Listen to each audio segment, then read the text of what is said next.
মৃত্যু তোমার চোখের নড়াচড়া বন্ধ করে দিবে,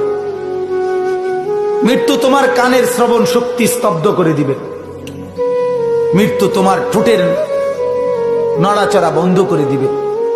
মৃত্যু তোমার জবানের শব্দ উচ্চারণ আওয়াজ বন্ধ করে দিবে, মৃত্যু তোমাকে তোমার কণ্ঠস্বর স্তব্ধ করে দিবে, মৃত্যু তোমার জিহ্বার সব স্বাদ বিনষ্ট করে দিবে। অচিরেই রূহ চলে যাবে, আর কিছুই থাকবে না তোমার, না কানের শ্রবণ শক্তি, না নাকের ঘ্রাণ শক্তি, না চোখের দৃষ্টি শক্তি, না চামড়ার অনুভব শক্তি, না পায়ের চলার শক্তি, না কল্পনার বিবেকের দিমাগের চিন্তা ফিকিরের শক্তি, কিচ্ছু থাকবে না। আল্লাহর নবী এটাই বলছেন,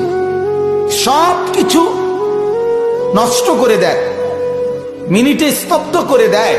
যেই জিনিস, সেই মৃত্যুকে বারবার স্মরণ করো, বারবার স্মরণ করো, বারবার স্মরণ করো।